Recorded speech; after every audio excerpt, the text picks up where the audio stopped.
Bonsoir Renaud Muselier, merci d'avoir accepté notre invitation. L'actualité, c'est votre venue dans les Hautes-Alpes pour le déploiement de la fibre qui continue à se déployer dans les Alpes du Sud.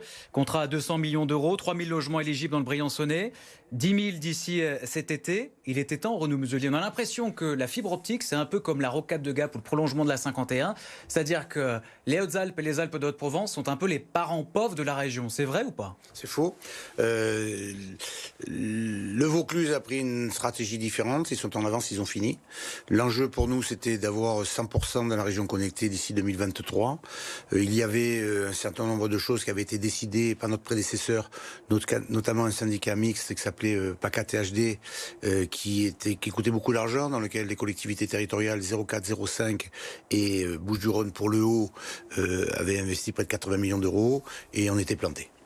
Complètement planté. Les Alpes-Maritimes ont fait un autre choix et pour le Var, il y a une décision qui est analogue à celle de nos départements alpins, moyennant quoi, avec SFR et Altis, on a changé le braquet, on a supprimé PACA THD, on a récupéré les 80 millions d'euros pour l'argent public, on a refixé un agenda et un calendrier, on a renversé la table, on a accéléré, c'est livré, c'est en cours. L'autre actualité, Renaud Muselier, c'est bien sûr la vaccination et la Haute Autorité de Santé qui préconise de ne pas recevoir d'AstraZeneca comme deuxième dose de vaccin pour les moins de 55 ans. Faut-il l'interdire, l'AstraZeneca? Non, il ne faut surtout pas interdire l'AstraZeneca.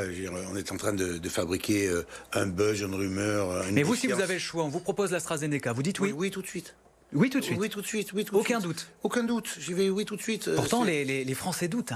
Oui, mais les Français doutent parce qu'on a mis en danger l'AstraZeneca en l'interdisant, en l'accélérant, en le fermant. Et donc, mécaniquement, les Français doutent déjà au départ pour la vaccination. Et on a créé une forme de défiance majeure, non plus sur la vaccination, mais sur l'AstraZeneca en particulier.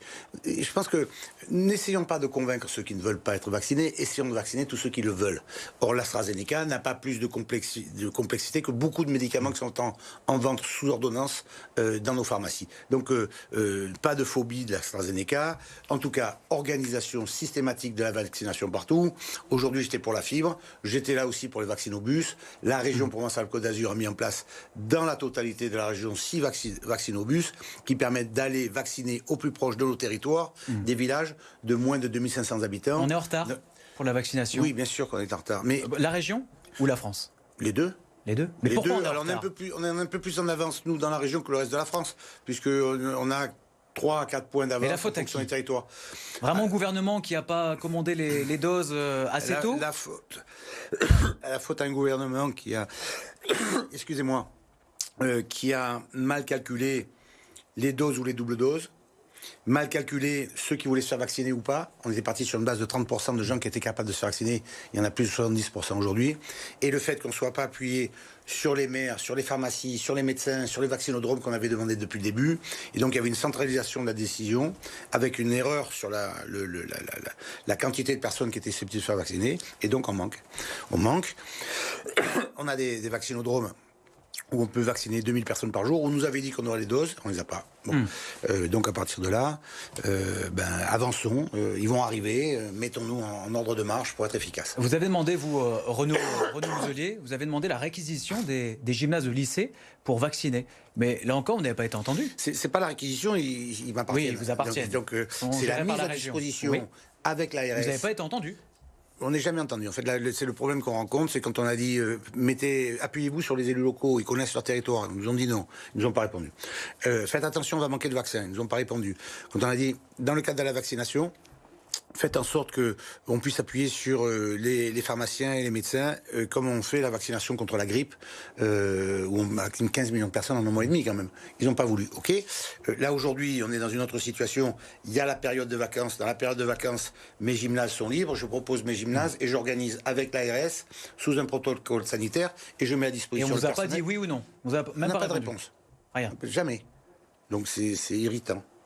C'est irritant. Bon, donc moi mon enjeu c'est de retourner à la vie, de réamorcer la vie. À partir de ce moment-là, je m'adapte aux différentes solutions, je fais des propositions. L'enjeu pour moi c'est faire en sorte que dès le mois de mai, conformément à ce qu'on nous a expliqué dans le discours du président de la République, on puisse ouvrir nos bars, nos terrasses. Vous y croyez ça? Retour à la vie normale, réouverture progressive, non, mais... réouverture progressive des terrasses au mi-mai, vous y croyez? C'est possible? On ne retournera pas à la vie normale, mais on doit s'adapter à la maladie. Quand donc vous avez mi-mai, du cholestérol, une terrasse vous avez ouverte, de l'hypertension, vous faites attention à ça. Et donc là-dedans, on nous a dit qu'ils étaient capables de le faire, et bien topons-le. Et puis s'ils n'y arrivent pas, nous on sera prêts.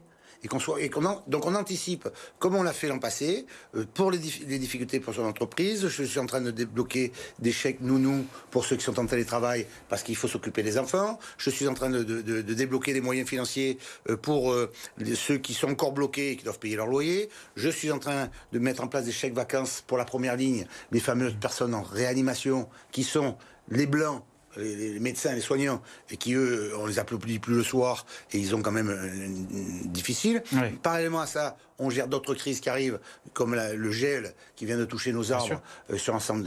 Et donc, j'apporte des réponses pragmatiques, et quand c'est mon domaine de compétence, ça traîne pas. Voilà, ça traîne pas, la réaction est immédiate. Et après, par rapport à notre terre de festival, puisque la région Provence-Alpes-Côte d'Azur est une terre de festival, c'est notre ADN. Tous les grands événements seront maintenus? Par exemple, les corrigés d'Orange dépendent de moi, c'est à l'extérieur. Il y aura, pour ceux qui sont vaccinés, montrez que vous êtes vaccinés. Pour ceux qui veulent venir, faites votre test PCR. C'est comme un espèce de passeport vaccinal, alors? Oui, pour assister aux événements? Et je mets en place un dispositif qui fait en sorte qu'avec le test salivaire, que je demande depuis le mois de novembre, qui vient de rentrer à peine en pharmacie aujourd'hui, le mois de novembre, les tests salivaires, on les présentera à l'entrée. 10 minutes après, vous savez si vous êtes positif ou non.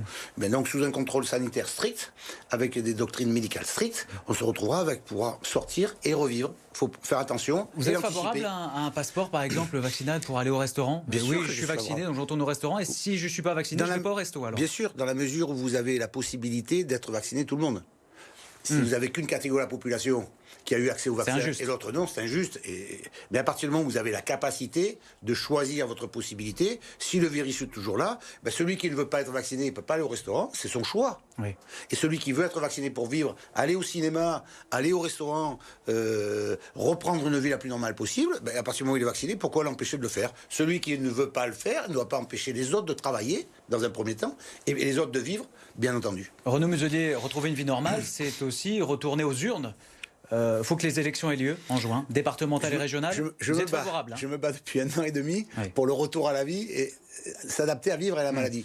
Avec des critères très stricts, mais la vie démocratique continue aussi, tout doit continuer. Oui. Sous contrainte, sous contrôle, sous organisation, avec des spécificités qui vont au fur et à mesure s'alléger. Mais si on nous explique, ce qui a été le cas, qu'à partir du mois de mai, on est tous vaccinés et que les efforts faits par la population française vont finir par payer, si ça paye, je ne vois pas pourquoi on n'irait pas voter. Vous avez reçu l'investiture des Républicains ces derniers jours pour les élections régionales. Vous allez la donner à quelqu'un, cette investiture? Non, moi, je n'ai pas reçu l'investiture. Vous n'êtes pas candidat. Je ne suis pas candidat. C'est vrai, ça, vous n'êtes pas candidat? Non. Je suis candidat à la réouverture de mes bars, mes restaurants, mes terrasses. Oui, mais pas candidat aux élections régionales. On a le temps. Aujourd'hui, la pression qui existe, mon travail quotidien, c'est d'essayer de faire en sorte que l'on puisse aborder cet été à peu près à force.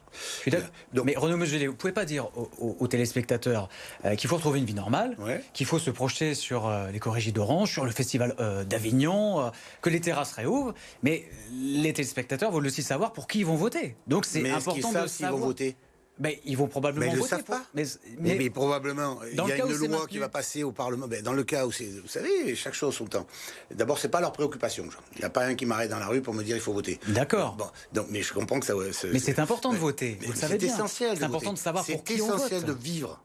Et dans la vie, dans un mois il y a aussi la vie démocratique. Mais on passe au Parlement pour savoir si on vote mardi ou mercredi. Hier, les Territoires Unis, département, région et mairie, et moi je suis président des régions de France, avec le président du Sénat, nous avons dit que nous voulions retourner aux urnes. Mardi et mercredi, ils vont voter à l'Assemblée nationale et au Sénat pour savoir si les élections seront maintenues dans le calendrier. Et ce matin, l'Association des maires ruraux de France explique que, compte tenu de ce qui a été dit par le Conseil scientifique, on n'est pas sûr de maintenir la capacité opérationnelle pour pouvoir mettre les assesseurs pour ouvrir les élections. Donc, mais est-ce que vous avez juste, sans vous déclarer candidat, est-ce que vous avez juste au moins l'envie de poursuivre ce que vous avez mis en place ces 6 dernières années? Est-ce que vous avez envie? Je me représenterai si j'estime que ce que j'ai fait dans le cadre de mon mandat a été bien fait.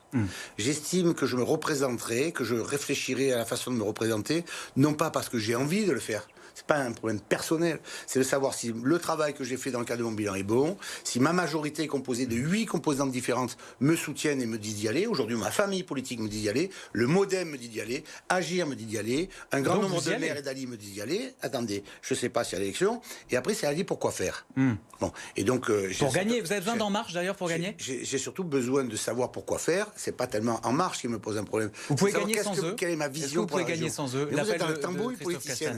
Est-ce que vous pouvez gagner sans En Marche? Mais on peut gagner à partir du moment où on unit, on retrouve des solutions, on travaille ensemble. Est-ce qu'En Marche a envie de gagner avec moi? Est-ce qu'En Marche a envie de m'aider pour essayer de faire en sorte qu'on se barre? Donc c'est à eux de vous soutenir, c'est ça. Et on terminera là-dessus. Je suis là, je suis sortant, la totalité des forces politiques me soutiennent. J'aimerais bien savoir ce que fait monsieur Castaner. Il est plutôt favorable à trouver une solution avec moi, il me tend la main. Je lui dis test PCR. D'un moment, on ne se serre jamais les mains. Test PCR. Quel est votre programme, monsieur Castaner? Quelles sont vos compétences avec vos amis et quelles sont la confiance qu'on peut avoir? Avec Casta, j'ai pas de problème. Je m'entends bien avec lui. Oui. On l'a prouvé dans le passé. Merci. Il y en a d'autres qui n'ont pas tout à fait la même version. Merci beaucoup, Renaud Moudzouillet, d'avoir été notre invité.